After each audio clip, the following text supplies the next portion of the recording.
अस्सलाम वालेकुम नाजरीन, आप देख रहे हैं यूट्यूब चैनल और मैं हूं सैयद अमर अब्बास। आज सुबह हमारे एक सब्सक्राइबर ने एक वाकया सच्ची कहानी कहकर शेयर किया। अब इस पूरी दास्तान में सदाकत और हकीकत है कितनी ये हम नहीं जानते, लेकिन ये वाकया सबक आमोज ज़रूर है और आइन मुमकिन है कि उसे सुनकर बहुत से लोगों की दिल की हालत भी बदल जाएगी।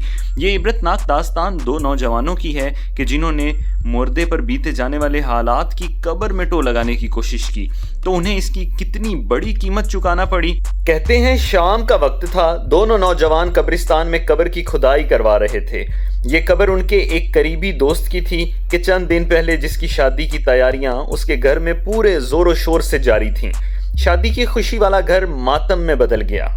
कब्रिस्तान में गुरगन ने शाम के वक्त कब्र की खुदाई मुकम्मल कर ली तो कहने लगा, आप लोग यहाँ पर खड़े रहें, जैसे ही जनाजा आ जाए तो मुझे आवाज़ दे देना, मैं अपनी झोंपड़ी में आराम करने जा रहा हूँ।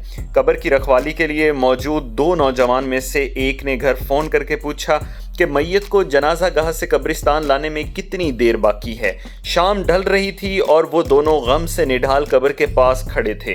कब्रिस्तान में अंधेरा आहिस्ता आहिस्ता बढ़ता जा रहा था और कब्रिस्तान के माहौल के ज़ेर असर ये कहने लगा, यहाँ कब्रिस्तान में किस कदर खौफ है, यहाँ पर मुर्दे ही रह सकते हैं। जिंदगी और मौत के दरमियान गुफ्तगू करने के दौरान ये मौजू भी आ गया कि कब्र के अंदर फरिश्ते किस तरह से आते हैं और मुर्दे से हिसाब कैसे लेते हैं। नाजरीन, शाम का अंधेरा, कब्रिस्तान का माहौल, कब्र किनारे बैठे ये दोनों नौजवान जब मौत के बारे में गुफ्तगू कर रहे थे तो यकीनन खौफ के असर में जब दूसरे लड़के के मोबाइल पर घंटी बजी तो वो अचानक से डर गया। उसके हाथ से मोबाइल फ़ोन छूटकर अंदर कब्र में जा गिरा। वो नौजवान अपना फ़ोन उठाने के लिए ताज़ा खोदी हुई कब्र में उतर गया। उसने देखा कि उसका महंगा फ़ोन मट्टी से भर चुका था। कब्र के अंदर उतरने पर उसे खौफ से झुरझुरी तो आई, लेकिन फ़ौरन उसने अपना मोबाइल फ़ोन पकड़कर अपने दोस्त को आवाज़ दी, जिसने उसे अपने हाथ से खींचकर कब्र से बाहर निकाला। फिर दोनों कुछ फासले पर हटकर बैठ गए और अपने कज़न की मैयत के आने का इंतज़ार करने लगे। वो दोनों खामोश बैठे ही थे कि अचानक वो नौजवान जो कब्र में उतरा था, अचानक उसके जहन में एक सवाल आया। उसने अपने दोस्त से पूछा, क्या ये कब्र पर मौजूद स्लेट्स तुम एक एक कर कर उठा सकते हो? उस दोस्त ने कहा, हाँ बिल्कुल, लेकिन तुम ये क्यों पूछ रहे हो? उसने कहा, मैं कुछ देर के लिए कब्र में उतरना चाहता हूँ ताकि मैं महसूस कर सकूं कि जब कोई कब्र में होता है तो उस पर क्या गुजरती है। तुम यूं करना कि मेरे उतरने के बाद चारों सीमेंट की स्लेट्स इसके ऊपर रख देना। दूसरा दोस्त ये बात सुनकर ही लरज़ गया और कहने लगा, तुम्हें इस मौके पर भी ऐसी बातें सूझ रही हैं? और अगर ये सब करने के दौरान यहाँ पर जनाजा आ गया तो लोग हमें कितना बुरा भला कहेंगे। मगर लाख समझाने के बावजूद वो अपनी ख्वाहिश पर डटा रहा और वो उससे कहने लगा कि बस वो कुछ देर कब्र में लेटना चाहता है और वीडियो बनाकर वापस आ जाएगा। वो अपने दोस्त से कहने लगा कि वादा कर रहा हूँ, मेरी आखिरी शरारत होगी, उसके बाद मैं तुम्हें अपनी किसी शरारत में शामिल नहीं करूँगा। जब वो अपनी ख्वाहिश पर बाज़िद रहा तो दूसरे दोस्त ने उसकी बात मान ली, जिस पर वो उठकर कब्र में जाकर लेट गया और दूसरे दोस्त ने कब्र पर सीमेंट की वो सारी स्लेट्स रख दी। आखिरी स्लेट रखने से पहले उसने अपने दोस्त से मजाक से कहा कि अगर तुम कहो तो मैं तुम्हारी कब्र पर मट्टी भी न डाल दूं, तो जिस पर उसने कहा कि हाँ बिल्कुल तुम ऐसा कर सकते हो। उसने अपने दोस्त की कब्र पर बाकायदा मट्टी डालकर उसे जिंदा दफन कर दिया और कुछ फासले पर हटकर बैठ गया, लेकिन खौफ के मारे उसका बुरा हाल था। चंद ही मिनट गुजरने के बाद वो उस कब्र के पास गया और अपने दोस्त को मैसेज किया कि क्या मैं अब ऊपर से ये सब चीज़ें हटा दूं, लेकिन कोई जवाब ना आया। उसने सोचा शायद मट्टी के नीचे सिग्नल सही तरह से नहीं आ रहे। चुनाचा उसने कॉल की तो वाकया ही सिग्नल्स की वजह से कॉल नहीं मिल रही थी।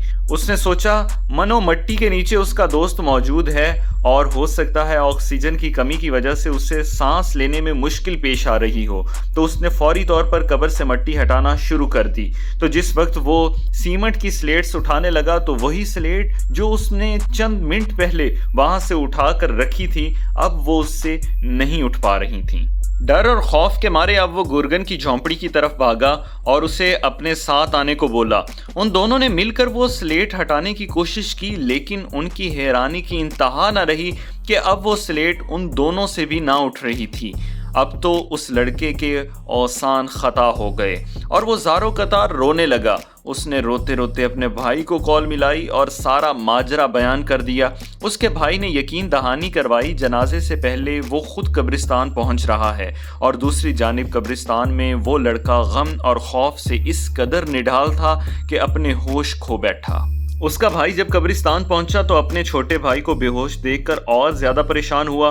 गोर्गन को जो तफसीलात मालूम थीं वो उसने उसके गोश गुजार कर दी और उनके लिए हैरानी का मुकाम ये था कि अब वो स्लेट्स उन सब से मिलकर भी नहीं उठाई जा रही थीं। फौरी तौर पर उन्होंने मैयत के लिए दूसरी कब्र तैयार की और उसी दौरान कब्र के अंदर वीडियो बनाने वाले नौजवान के घर पर इत्तलाह कर दी।